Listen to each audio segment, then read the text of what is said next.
You said in the Senate study, 24 witnesses, 28 briefs. Is that correct? Yes. Okay. In two committees, because we had to do it twice. The bill passed twice, the Senate. Okay. And after those hearings, the bill was passed unanimously and unopposed by all senators. Is that correct? Yes. Okay. Does Bill S-210 create or call for the creation of a digital ID? Absolutely not. Okay. Would it be possible to use the provisions of this bill to create a digital ID? No. There's zero mention of digital ID in this bill. Thank you. Bill S-210 requires that some age verification method be used, but it does not prescribe the method. So is that correct, and why not explicitly define the age verification method in statute? Well, this is how we write proper legislation. Age verification are technical by nature, and we have said in the bill, and it's very clear at Article 11, that precautions have to be taken, best practice has to be used, privacy has to be respected. But to choose age verification method in the bill would be a grave error, because those techniques change. And we want in the regulation, the specialists, the experts, and the government to choose the best age verification method at the time they will act on it. As technology evolves. Okay, so are there age verification methods that do not involve identity verification? Yes.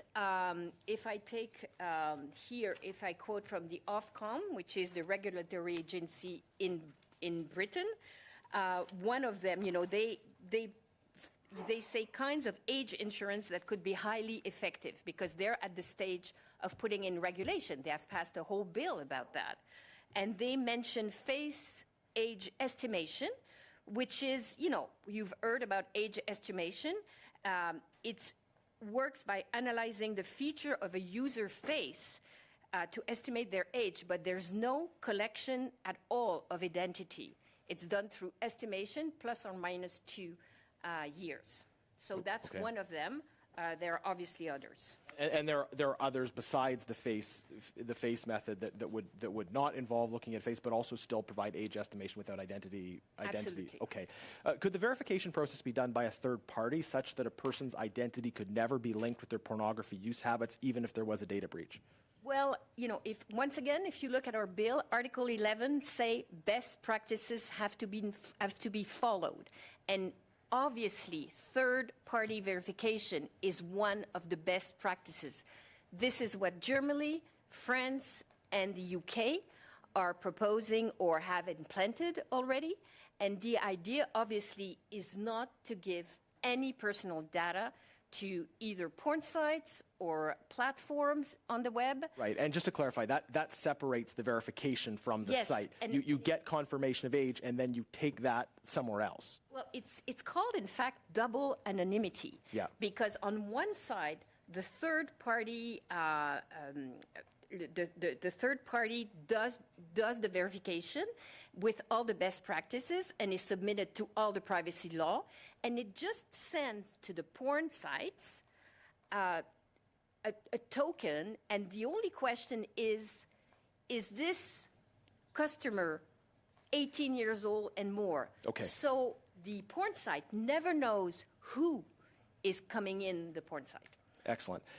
Would the Privacy Act still apply, and does this bill amend or weaken in any way the protections associated with the Privacy Act? It applies fully. Thank you. Would this bill apply to educational materials, artwork involving nudity, or other depictions of the human body that are not pornographic in nature? No. As I said earlier, in Article 6, there's an exception for educational, scientific, and artistic material. So all three are excluded from any age verification. Thank you. In the absence of meaningful age verification, what is the average age today at which children in Canada are accessing pornography? So this is one of the worrisome figures.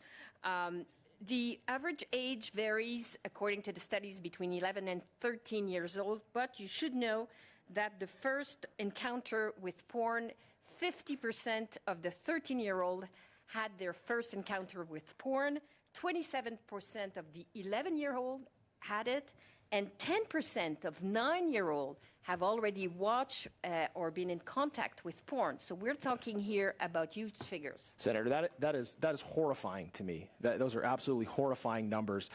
Do you believe that showing children sexually explicit pictures or videos is a form of child abuse? I do, and because the Canadian Centre for Child Protection has an extremely good reputation in Canada, I will quote them, some of what they're saying about the fact that all children have access without any kind of research on their age. They have access to porn. So here is what the center says.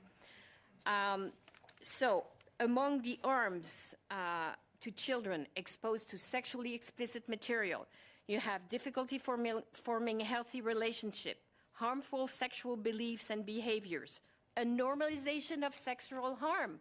They don't see, because porn is there, it's normalized. The porn that you see that can contain violence and degrading act is normal for them. So obviously they're more susceptible to be harmed by a pornographer.